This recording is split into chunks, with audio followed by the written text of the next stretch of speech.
kita tunggu-tunggu oleh Bapak Dr. Haji Hidayat Nur Wahid MA. Beliau ini yang sudah 3 periode kurang lebih berkecimpung di lembaga legislatif. Oleh karena itu kepada beliaunya, tafadhol, waktu kami berikan. Jazakallah khair matur nuwun para solihin dan juga Prof. Agus Radika, kemudian Bapak Daliman dan seluruh pimpinan Muhammadiyah di tingkat wilayah Jakarta, di tingkat daerah Jakarta Selatan, pimpinan daerah Aisyah Jakarta Selatan, dan seluruh ortom-ortom yang bersamai, jamaah sekalian dirahmati Allah SWT. Assalamualaikum warahmatullahi wabarakatuh. Waalaikumsalam warahmatullahi wabarakatuh. Alhamdulillah kepireng ya, kedengaran suara saya. Alhamdulillah, jelas. Kedengaran. Alhamdulillahilladzi khalaqal mauta wal hayata liyabluwana aw liyabluwakum ayyukum atau ayyuna ahsana amala. Alhamdulillahilladzi arsala rasulahu Muhammadan khairal anami mualliman wa mubasysyiran wa nadhira wa da'iyan ila Allahi bi idnihi wa sirajan munira. Asyhadu an la ilaha illallah wahdahu la syarikalah wa asyhadu anna Muhammadan abduhu wa rasuluhu la nabiyya ba'dah. Amma ba'd. Bapak Ibu sekalian yang sangat saya hormati, pimpinan Muhammadiyah dan keluarga besar Muhammadiyah dan juga Aisyah yang semuanya saya hormati. Pertama, kita pastilah bersyukur pada Allah SWT sebagai Muslim, keluarga besar Muhammadiyah, bangsa Indonesia. Jelas sebagai warga yang berketuhanan Yang Maha Esa, sudah amat sangat seharusnya bila kita selalu mementingkan syukur, karena dengan syukur itu kita yakin bahwa selain itu adalah pengamalan ajaran Allah, sunnahnya Rasulullah. Juga hikmahnya sangat luar biasa. La in syakartum la azidannakum wa la in kafartum inna adzabi lasyadid. Kita ingin di awal kegiatan kita, di awal pengajian kita, semangat bersyukur ini apapun kondisinya selalu menyertai kita. Karena demikianlah Rasulullah pernah menyampaikan, ajaban li amril mu'min fa inna amrahu lahu kullu khair. Inna sabatu syarra syakar wa huwa khairun lah. Wa inna sabatu dharra sabar wa huwa khairun lah. Ini yang juga bisa kita jadikan pegangan ketika kita membahas perkembangan terakhir berbangsa dari negara kita. Di antaranya adalah ketika membahas tentang RUU HIP. Tadi Prof. Agus mempunyai tafsir tersendiri tentang HIP. Gitu ya. Kalau orang Sunda, HIP itu kan HIV gitu ya. Karena katanya orang Sunda itu nggak bisa ngomong F. F jadi P. Yeah. P jadi F juga, bolak-balik. P jadi F jadi P gitu. Katanya fitnah itu sebenarnya, bukan fitnah. Jadi ya itulah karenanya perlu kewaspadaan dan menjadi luar biasa. Saya kira kali ini PP Muhammadiyah begitu sangat aktif, sangat progresif, sangat tegas menyampaikan sikapnya. Dan bahkan kemarin sore saya di WA oleh Mas Prof. Moti atau Dr. Moti, Sekretaris Umum PP Muhammadiyah yang terus selalu komunikasi dengan saya, dan juga Prof. Haidar Nasir, Ketum PP Muhammadiyah juga.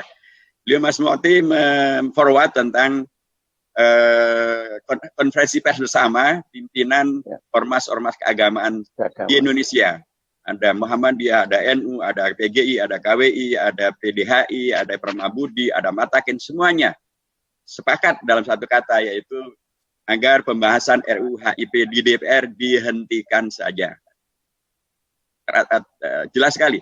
Dan sebelumnya Mas Moti juga menyampaikan, sudahlah cabut saja, nggak usah diganti dengan nama yang lain, karena kalau kemudian tidak dicabut maka akan terus menghadirkan demo berkepanjangan dan itu tidak menghadirkan kondisi yang kondusif. Jadi ini satu kondisi yang luar biasa sampai Muhammadiyah demikian berada di garda terdepan bersama dengan ormas-ormas yang lain, dan saya kira tidak banyak kasus di mana seluruh ormas bisa sepakat seperti penolakan terhadap RUU HIP. Nah, sebelum nanti kita kaji lebih dalam, saya kira kita semuanya diingatkan dengan pegangan yang sangat luar biasa. Di dalam surah Al-Hasyr Allah mengingatkan, ya ayyuhalladzina amanu taqullah wal tanzur nafsum ma qaddamat lighadin wattaqullah innallaha khabirum bima ta'malun. Wala takunu kalladzina nasullaha fa ansahum anfusahum ulaika humul fasiqun. Tapi la yastawi ashabun nari wa ashabul jannati humul faizun. Jadi tetap saja yang faiz, yang menang itu nanti adalah yang orientasinya menjadi ashabul jannah. Dan pastilah tidak eksperimentatif dan atau tidak kebetulan ketika Allah kemudian mewahyukan. Wahyu yang pertamanya kepada Nabi besar Muhammad SAW adalah tentang terus-menerus membaca. Iqra. Tapi Iqra-nya bukan titik Iqra saja, karena kalau Iqra saja bisa menjadi sekuler, bisa menjadi liberal, bisa menjadi ateis, menjadi nihilis, menjadi hedonis. Tapi untuk Iqra-nya adalah Bismi Rabbikal ladzi khalaq. Dan bahkan itu diulang lagi, jarang sekali satu perintah dalam Al-Quran diulang lagi. Tapi ini diulang, Iqra Bismi Rabbikal ladzi khalaq. Iqra wa rabbukal akram. Semuanya dikaitkan antara Iqra-nya dengan Bismi Rabbikal ladzi khalaq, Iqra-nya dengan wa rabbukal akram. Dan tidaklah kebetulan bila kemudian Allah menurunkan ya, wahyu yang pertama atau surah yang pertama pada periode Madaniyah ketika Rasul akan membentuk masyarakat Madinah, negara Madinah, maka wahyunya, ajarannya yang menjadi guidance, yang menjadi rujukan adalah surah Al-Baqarah, di mana di dalam ayat-ayat pertama surah Al-Baqarah itu Allah menerangkan tentang kualifikasi dan konfigurasi masyarakat yang ada di Madinah, dan inilah masyarakat umum yang ditemui. Di sana ada masyarakat muttaqin, mukminin, muslimin, ada masyarakat kafirin, dan juga ada masyarakat munafiqin. Jadi ketika kemudian Rasulullah membuat masyarakat Madinah, beliau ala basirah tentang kondisi masyarakat yang beragam-ragam itu. Nah, dengan 3 kumpulan ayat ini, saya kira kita penting untuk meneropong tentang rancangan undang-undang HIP ini. Kita harus berorientasi selalu dalam rangka untuk merealisasi takwa kita, sehingga kita tidak menjadi lupa kepada Allah SWT, supaya akhirnya jadi menang, termasuk mengalahkan makar-makar terkait dengan masalah RUU HIP. Kita harus selalu Iqra, kita harus selalu nyambung dengan Allah SWT, supaya tidak menjadi sekuleristik, menjadi liberalistik seperti yang ada di dalam rancangan undang-undang HIP ini. Kita harus selalu mengenal tentang kondisi berbangsa dan bernegara kita, mengenal tentang tipologi mereka, supaya kita mengenal tentang bagaimana kemudian Rasulullah dahulu membentuk masyarakat Madani dengan beragam lika-likunya, tapi akhirnya menghadirkan masyarakat ya kuntum khaira ummatin ukhrijat linnas, dan akhirnya menjadi wa ma arsalnaka illa rahmatan lil alamin. Saya akan masuk ke rancangan undang-undang HIP ini. Apa itu rancangan undang-undang HIP? Rancangan undang-undang ini adalah seperti rancangan undang-undang yang lain, hadir di DPR. Dalam konteks ini, rancangan undang-undang itu bisa melalui inisiatif daripada negara, seperti rancangan undang-undang tentang Omnibus Law. Tadi malam saya bersama dengan Icim masih membahasnya sampai sekitar jam 11 malam. Kemudian ada rancangan undang-undang yang dari individu anggota DPR. Saya mengajukan rancangan undang-undang tentang bank makanan untuk kesejahteraan sosial. Karena Indonesia dikenal sebagai negara yang ternyata negara nomor 3 sedunia yang paling mubazir dalam hal makanan. Padahal itu sebenarnya bisa tidak dibuat menjadi mubazir. Rancangan undang-undang belum ada, karenanya saya mengajukan rancangan undang-undang tentang bank makanan yang ternyata mendapat sambutan dari kawan-kawan yang sudah aktif sekarang. Yang nomor 3 adalah rancangan undang-undang itu bisa dari DPR. Nah, inisiatif DPR. Salah satu yang disebut sebagai inisiatif DPR adalah rancangan undang-undang tentang haluan ideologi Pancasila. Tapi pertanyaannya adalah, apakah benar ini adalah rancangan undang-undang inisiatif DPR secara mutlak? Artinya 100% didukung. Banyak orang kemudian bertanyakan, inisiatornya sesungguhnya siapa? Ini menjadi sangat berkepanjangan, karena memang semula pada ngelak dan tidak ngaku gitu. Dengan ini karena inisiatif dari DPR. Tapi bahwa ini inisiatif DPR sudah terkoreksi bahwa ternyata tidak semua DPR setuju dengan itu. Paling tidak ada 2 partai yang tidak mau menandatangani pengusulan rancangan undang-undang ini ke paripurna, yaitu PKS dan Partai Demokrat.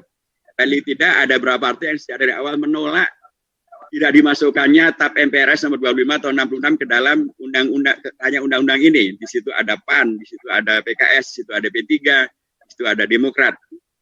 Paling tidak ada juga 2 pimpinan balik yang juga tidak menandatangani usulan ini ke paripurna. Di situ ada kawan-kawan dari P3 dan sebagainya. Jadi saya menyimpulkan bahwa ini sesungguhnya sekalipun diketok di paripurna, tapi pada waktu itu pun kami sudah menyatakan kami menolak rancangan undang-undang ini. Jadi ini juga karenanya tidak sebagaimana dibayangkan, ini 100% usulan DPR. Enggak, bukan 100%. Ini inisiatif murni DPR? Enggak juga, karena ternyata ada bolong-bolongnya di sana. Bahwa kemudian keberatan-keberatan kami yang menolak ini diabaikan, dan kemudian dipaksakan masuk ke paripurna dan kemudian diketok palu, itu sudah tidak sesuai dengan sejarah bagaimana dahulu para founding fathers dan founding mothers, ibu bangsa, karena kita punya ibu bangsa juga, dari 60-an anggota BPUPK itu 2 diantaranya adalah perempuan. Nah, dulu para founding fathers itu begitu luar biasa mengelola keragaman sehingga bisa disepakati, sehingga kemudian bisa dilanjutkan. Misalnya tadi Prof. Agus sudah menjelaskan tentang sejarah menjadi Pancasila. Di sana ada kompromi yang sangat luar biasa. Mari kita lihat ketika dipidatokan Bung Karno tanggal 1 Juni, Pancasilanya kan selain bisa beliau sebut sebagai Trisila Ekasila, susunannya pun kan tidak seperti yang sekarang ini. Dimulai dengan kebangsaan, kemudian kemanusiaan, kemudian demokrasi, kemudian keadilan sosial, baru ketuhanan. Itu 5 susunan Pancasila yang dipidatokan Bung Karno pada tanggal 1 Juni. Tapi kemudian kan itu dibahas lagi dan kemudian menjadi berubah. Dalam Panitia 9 berubah menjadi sila pertama ketuhanan dengan kewajiban melaksanakan syariat Islam bagi pemeluk-pemeluknya, yang kedua adalah kemanusiaan dan beradab, persatuan Indonesia, kerakyatan Indonesia, hikmat dalam persyaratan perwakilan. Sila yang kelima adalah keadilan sosial bagi seluruh rakyat Indonesia. Berubah sekali. Dan nanti berubah lagi pada tanggal 18 Agustus menjadi ketuhanan yang Maha Esa, dan sila kedua, ketiga, keempatnya tidak berubah. Perubahan itu dikelola demikian sangat santun begitu ya, dengan tanggung jawab yang sangat tinggi, ya kemudian menghadirkan Pancasila yang bisa disepakati.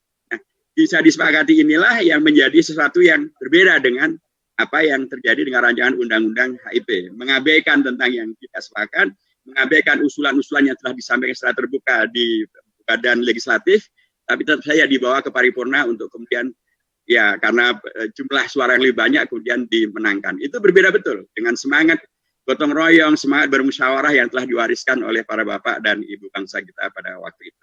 Nah, rancangan undang-undang ini Bapak Ibu yang saya hormati, karenanya sejak dari awal menurut saya sudah cacat gitu ya. Apalagi ketika kemudian dirujuk ke dalam prolegnas. Dalam prolegnas ternyata rancangan undang-undang ini namanya sudah diubah dari yang semestinya disepakati, yaitu rancangan undang-undang tentang pembinaan haluan ideologi Pancasila menjadi Pancasila hilang, menjadi rancangan undang-undang haluan ideologi Pancasila. Namanya berubah. Nama berubah itu harusnya juga pemikirannya berubah, ideologinya berubah, bab, pasal dan ayatnya juga menjadi tidak sama. Dan apalagi belakangan pun juga PDIP mengakui bahwa mereka, ini menurut pernyataan daripada sekjennya Pak Hasto Kristianto dalam yang disiarkan oleh CNN dan tidak ada bantahan sampai hari ini, menyampaikan bahwa inisiator daripada rancangan undang-undang ini memang adalah PDIP. Kemudian PDIP setelah kemudian mendapatkan kritik yang sangat tajam di sana sini, ternyata kemudian mau menerima untuk dimasukkannya TAP MPRS nomor 25 tahun 66 dan mau dihapuskannya pasal 7 terkait dengan dari penyebutan Trisila dan Ekasila. Kalau kemudian judulnya berubah, kalau judulnya berubah, kemudian konsiderannya berubah, kalau batang tubuh dan pasal ayatnya berubah, ya sudah sewajarnya bila kemudian ini menjadi sesuatu yang dalam tanda kutip ketika kemudian diusulkan rancangan undang-undang baru bernama rancangan undang-undang tentang PIP, saya di pimpinan MPR kemarin menegaskan bahwa ya berarti PDIP perlu kemudian menegaskan rancangan undang-undang ini ditarik, dihentikan pembahasannya, dikeluarkan dari prolegnas, baru kalau mau mengusulkan rancangan undang-undang yang baru yang bernama Pembinaan Ideologi Pancasila itu. Tapi jelas kalau dengan nama yang lama, dengan konten yang lama, sudah mendapatkan penolakan yang sangat luar biasa, baik dari dalam DPR sendiri maupun juga dari masyarakat yang sangat luar biasa, termasuk yang diinisiasi oleh ormas-ormas Islam. Di situ ada PP Muhammadiyah berada di garda terdepan, bahkan MUI membuat taklimat yang demikian sangat tajam gitu ya. Dan itu semuanya menjadi menghadirkan realita tentang pengkritisan terhadap masalah ini. Sebelum saya lanjutkan, kalau kita lihat hikmah daripada rancangan undang-undang ini, menurut saya minimal ada 2. Pertama, ini kemudian menyatukan umat Islam untuk kemudian menegaskan bahwa justru umat Islamlah yang kembali menjadi garda penyelamat Pancasila. Sebagaimana dahulu umat Islam itu menyelamatkan Pancasila dan kemerdekaan Indonesia, ketika Indonesia diproklamasikan tanggal 17 Agustus, Pancasilanya masih Pancasila 22 Juni. ketuhanan dengan kewajiban melaksanakan syariat Islam bagi pemeluk-pemeluknya. Bagaimana berubah menjadi ketuhanan yang Maha Esa? Itu pada tanggal 17 Agustus malam dan diputuskan tanggal 18 Agustus pagi. Tadi Prof. Agus sudah menyampaikan sejarah ini, tapi spesifik dalam konteks umat Islam adalah, dan di situ ada peran luar biasa dari Ketua PP Muhammadiyah pada waktu itu, Ki Bagus Hadikusumo. Mereka ditemui oleh Bung Hatta, di situ ada dua tokoh Muhammadiyah, ada Ki Bagus Hadikusumo, ada Mr. Kasman Singotimejo, dan kemudian ada tokoh dari Aceh, Mr. Tokoh Muhammad Hasan, dan kemudian ada tokoh dari NU dalam satu riwayat yang populernya, yaitu Ki Haji Wahid Hasyim. Bung Hatta menemui empat tokoh ini, menyampaikan keberatan dari tokoh-tokoh atau sebagian pihak dari Indonesia Timur yang mengancam bila 7 kata itu tetap ada dalam Pancasila, maka mereka merasa bukan bagian dari Indonesia dan mereka akan keluar dari Indonesia. Kedaulatan Indonesia yang baru diproklamasikan terancam, akan kemudian menjadi terseparasi, akan menjadi pecah. Dan karenanya empat tokoh ini memahami bahwa kita menjadi merdeka bukan untuk pecah-pecah untuk dijajah kembali oleh Belanda. Kita jadi merdeka untuk tetap menghadirkan kemerdekaan yang tetap bisa kita jaga. Kita utuhkan menjadi NKRI. Karenanya empat tokoh itu menerima yang kemudian oleh Menteri Agama Alam Syah Prawira Negara dikatakan inilah hadiah terbesar umat Islam bagi Indonesia. Karena dengan sikap itu, selamatlah Indonesia dari terpecah, selamatlah proklamasi Indonesia dari kemungkinan bisa dengan mudah dijajah kembali oleh Belanda. Diterimalah kemudian kewajiban melaksanakan Islam diganti menjadi ketuhanan yang Maha Esa. Tetapi kata-kata ini juga bukan kata-kata yang sederhana. Karena nanti seperti disampaikan oleh Prof. Agus tadi, Ki Bagus Hadikusumo dan juga Mr. Kasman Singotimejo memberikan penegasan bahwa yang dimaksudkan dengan Yang Maha Esa adalah tauhid, adalah akidah, qul huwallahu ahad tadi. Nah, itu menjadi semakin terjelaskan ketika Bung Hatta pada waktu rapat di PPKI itu membacakan kesepakatan tadi itu. Tapi ada kesalahan di dalam pembacaannya yang langsung dikoreksi dan atau diinterupsi oleh Ki Bagus Hadikusumo. Pada waktu itu Bung Hatta membaca begini, ya kita bisa sepakat untuk menjadi ketuhanan yang Maha Esa dengan dasar kemanusiaan yang adil dan beradab. Langsung Ki Bagus Hadikusumo membuat interupsi. Dia menyampaikan bukan begitu kesepakatan kita. Kesepakatan kita adalah ketuhanan yang Maha Esa, titik. Kemanusiaan yang adil dan beradab, titik. Persatuan Indonesia, titik, dan seterusnya. Sebab ini memang menghadirkan dua makna yang sangat berbeda. Kalau ketuhanan yang Maha Esa dengan dasar atau atas dasar kemanusiaan yang adil dan beradab, maka yang menjadi inti bukan lagi ketuhanan yang Maha Esa, tapi kemanusiaan yang adil dan beradab. Padahal yang menjadi inti adalah ketuhanan yang Maha Esa. Baru yang lain-lain itu tersinari oleh ketuhanan yang Maha Esa. Persis seperti dikatakan oleh Buya Hamka bahwa sila pertama ketuhanan yang Maha Esa itu adalah akar tunjang bagi seluruh sila-sila yang lain. Ketuhanan yang Maha Esa itu ibarat angka 10.000, maka dia adalah angka 1, berikutnya adalah angka 0000. Kalau satunya hilang, maka semuanya hanya tinggal menjadi 0 saja. Gitu kata Buya Hamka. Jadi bagi kita umat Islam, menyelamatkan Pancasila sudah menjadi fakta sejarah. Dan itu dilanjutkan lagi pada waktu umat Islam, itu ada Kokam, ada Banser, menyelamatkan Indonesia dari pemberontakan PKI tahun 65. Lagi-lagi itu adalah penyelamatan Pancasila. Jadi umat Islam berada di garda terdepan menyelamatkan Pancasila dari Indonesia dipecah belah maupun menghadirkan pemberontakan PKI. Itu adalah fakta sejarah. Nah, rancangan undang-undang ini mengaburkan nilai-nilai Pancasila. Mengaburkan nilai-nilai Pancasila, khususnya nilai ketuhanan yang Maha Esa. Karena memang nanti kalau kita baca di dalam rancangan undang-undang ini, baik di dalam konsideran mengingat, maupun juga di dalam batang tubuhnya, dalam ketentuan umum maupun juga pasal dan ayatnya, itu adalah suatu kondisi di mana orang dibuat lupa dengan adanya TAP MPRS nomor 25 tahun 66 tentang PKI sebagai partai terlarang dan tentang pelarangan penyebaran dan pengajaran ajaran komunisme, ateisme, leninisme, dan marxisme. Mengapa saya katakan itu akan dibuat menjadi lupa? Karena kami sudah mengusulkan sejak dari awal ketika rancangan undang dimasukkan dan tidak ada TAP MPRS di sana yang melarang tentang PKI itu. Kami PKS, ada juga PAN di sana, ada juga P3 di sana. Kami mengkritisi dan kami dengan tegas menolak tidak dimasukkannya TAP MPRS ini. Kami meminta dan mengusulkan agar TAP MPRS ini dimasukkan. Ternyata hanya dijanjikan dan sampai dibawa ke paripurna ternyata usulan kami tidak mereka masukkan. Ada apa? Padahal dalam rancangan undang-undang ini menampilkan 7 TAP MPR dalam konsideran mengingat. 7 TAP MPR ini tidak semuanya terkait langsung dengan ideologi Pancasila. Ada tentang masalah etika kehidupan bangsa, ada tentang pemberantasan korupsi, ada tentang pengelolaan sumber daya alam. Tapi tidak ada yang terkait dengan secara langsung menjaga ideologi Pancasila.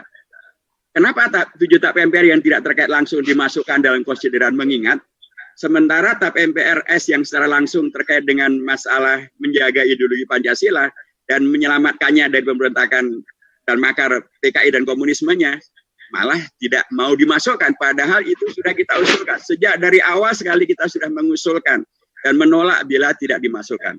Tapi tetap saja itu diabaikan. Ada apa? Orang ingin dibuat menjadi lupa tentang masalah TAP MPR ini. Sekalipun belakangan alhamdulillah PDIP akhirnya mau juga memasukkan TAP MPR ini sebagai konsideran mengingat. Jadi dengan PDIP mau secara terbuka menegaskan bahwa TAP MPR ini masih berlaku dan menjadi konsideran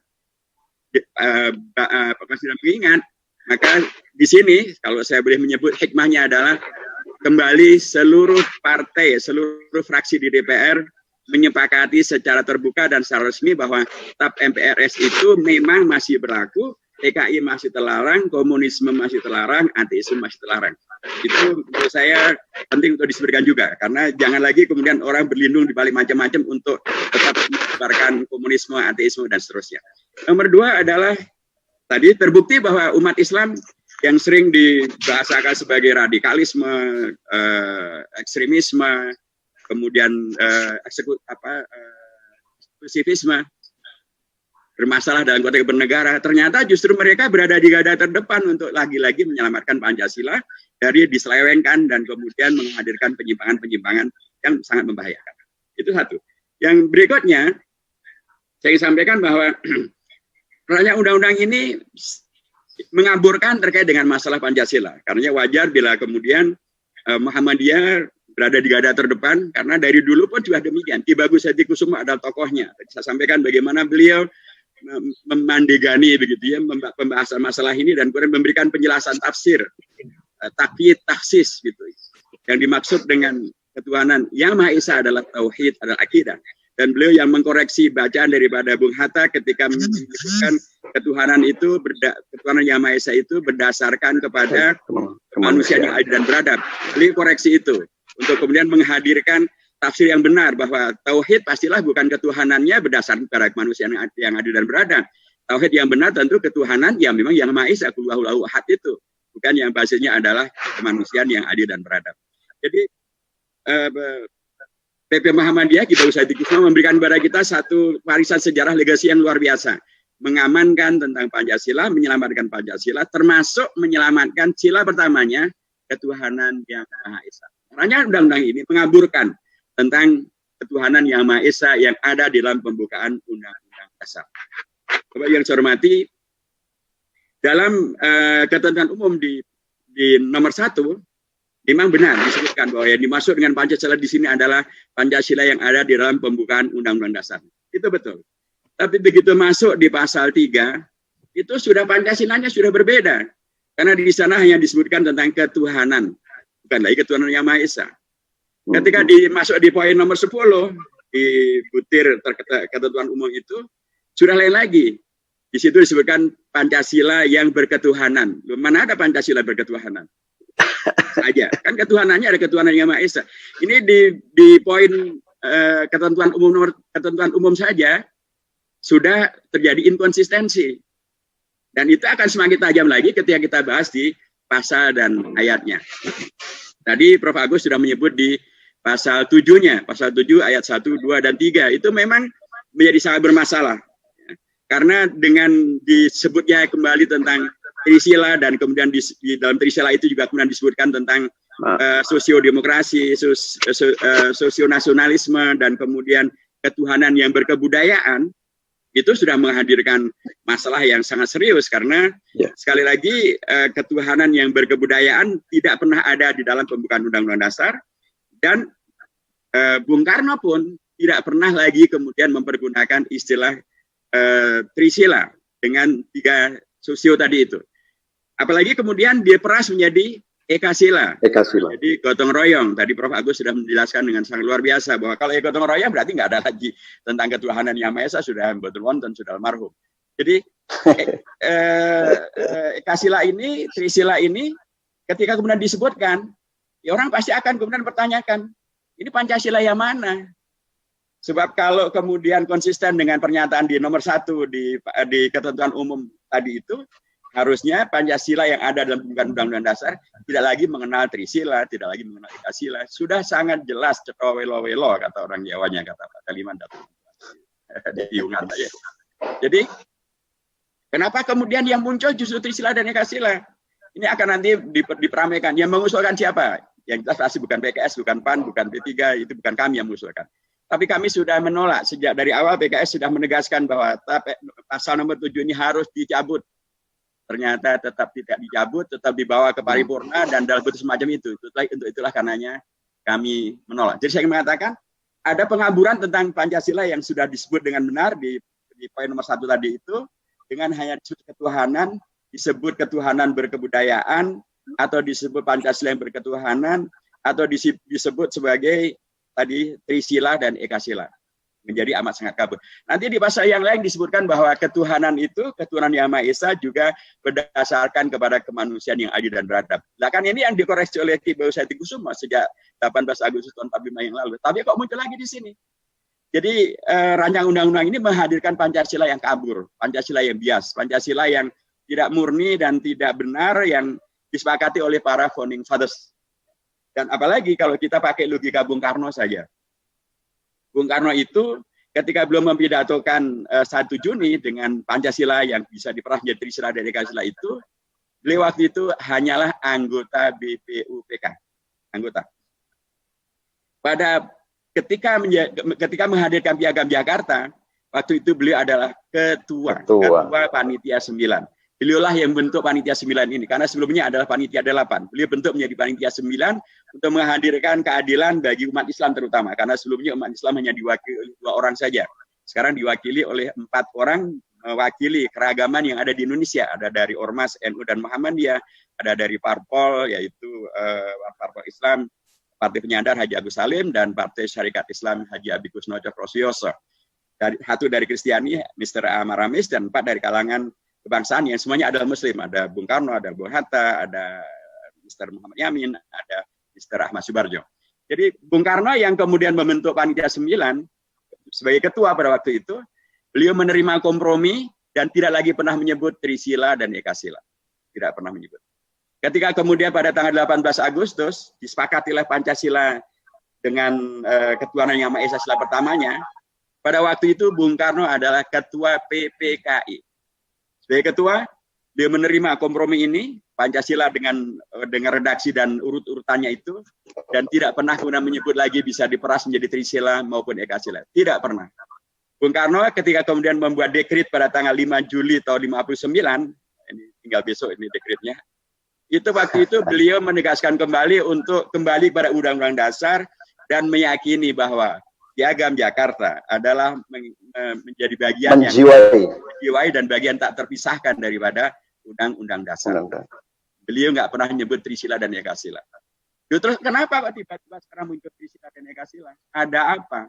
Dan apalagi tadi TAP MPRS nomor 25 tidak mau dimasukkan sejak dari awal, padahal TAP MPR yang lain dimasukkan. Ada apa? Dan siapa yang mempunyai kepentingan untuk mengaburkan tentang TAP MPRS nomor 25 tahun 66? Siapa yang pernah mengusulkan agar TAP MPRS pernah dicabut? Dulu ada usulan untuk TAP MPRS dicabut.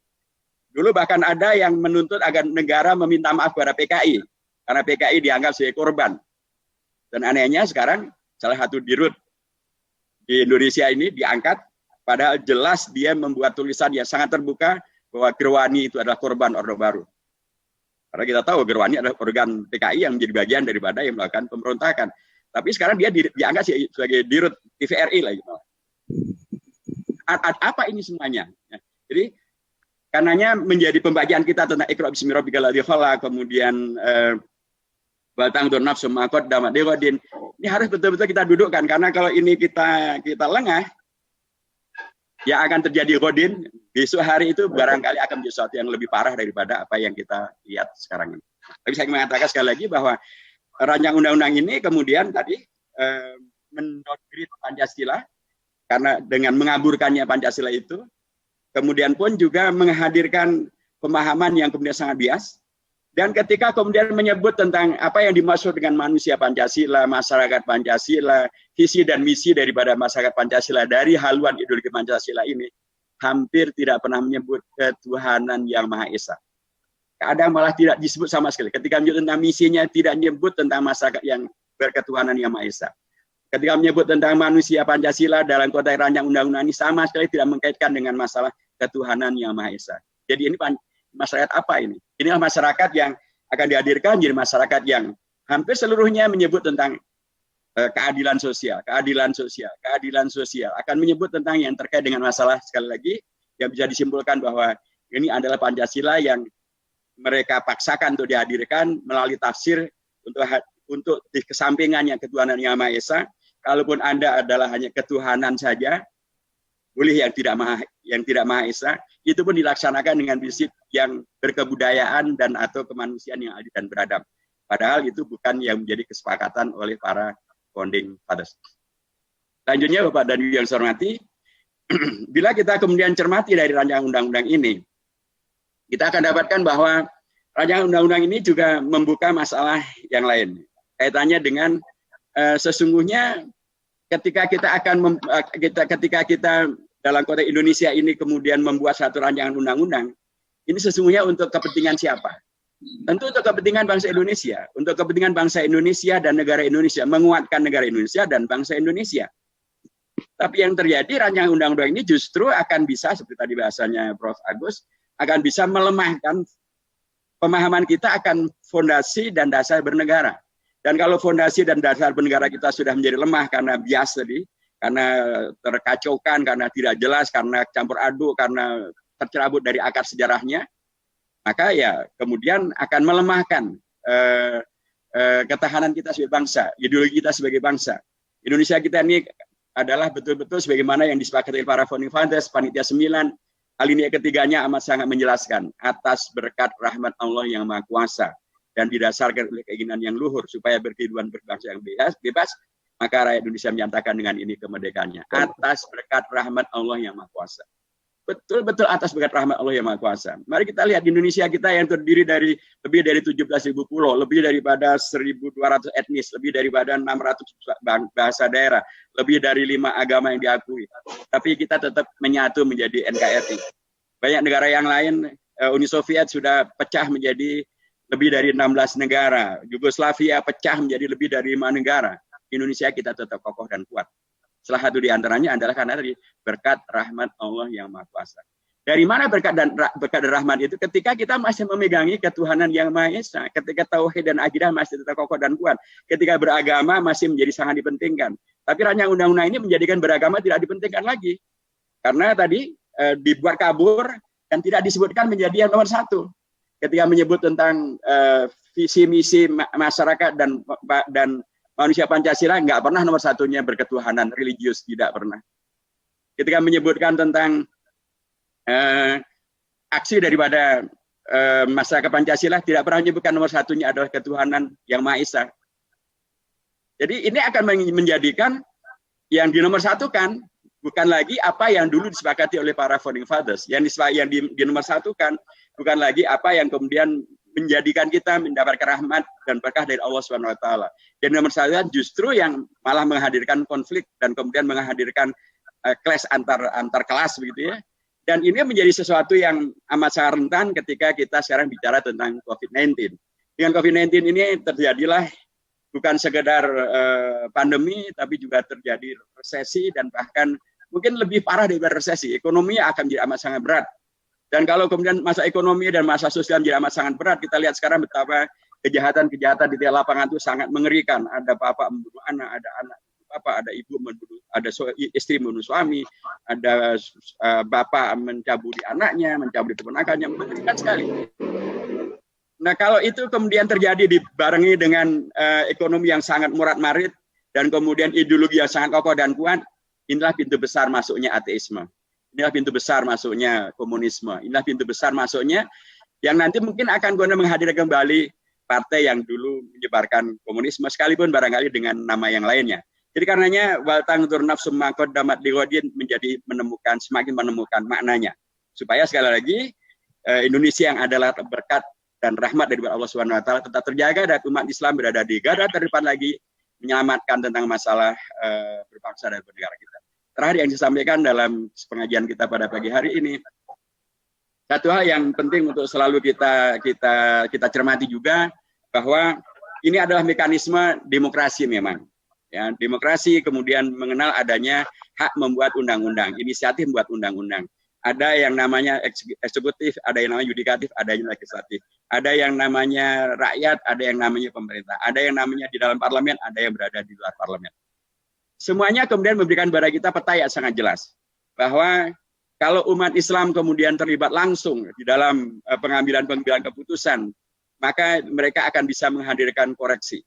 Seperti dulu Piagam Jakarta misalnya, bisa menghadirkan kewajiban sila pertama, ketuhanan dengan kewajiban dan seterusnya itu. Atau kita bisa menghadirkan alinea ketiga dari pembukaan Undang-Undang Dasar atas berkat rahmat Allah yang Maha Kuasa. Ini tidak mungkin diusulkan oleh kelompok ateis, tidak mungkin dimunculkan oleh kelompok sekuleris, tidak mungkin dimunculkan oleh kelompok non-Muslim. Ini yang munculkan pasti adalah kelompok umat Islam yang paham betul tentang isi berbangsa bernegara, akidah berbangsa dan bernegara, dan yakin betul bahwa tanpa berkah dan rahmat dari Allah Subhanahu wa taala ya nggak mungkin disponsor. Saya mengatakan juga bahwa ini juga menegaskan kembali ketika kemudian kita terlibat, kita juga bisa mempengaruhi dan menyelamatkan negara. Seperti tadi misalnya Ki Bagus Hadikusumo. Beliau terlibat di sana dan kemudian dengan Mr. Kaswan Singo Dimejo membahas masalah yang pelik karena ancaman dari Indonesia Timur yang ingin memisahkan diri dari Indonesia. Kemudian beliau bisa menyelamatkan Indonesia supaya tidak pecah. Supaya kemudian tetap dalam koridor Pancasila, tetapi Pancasilanya tidak terdegradasi bisa menjadi ateis, bisa menjadi komunis, liberalis, sekuleris. Beliau memberikan sebuah catatan yang sangat luar biasa. Ketuhanan Yang Maha Esa itu maksudnya adalah tauhid. Dan ketika ada dalam proses pengambilan keputusan kemudian akan dibacakan, yang tadi Bung Hatta membacakan ketuhanan Yang Maha Esa dengan dasar kemanusiaan yang adil dan beradab. Saat itu juga Ki Bagus Hadikusumo, wakil kita dalam PPKI waktu itu, dia langsung mengkoreksi supaya kemudian kembali kepada kesepakatan yang benar, kepada tauhid itu. Ketuhanan Yang Maha Esa, titik, kemanusiaan yang adil dan beradab, titik, persatuan Indonesia, titik, dan seterusnya.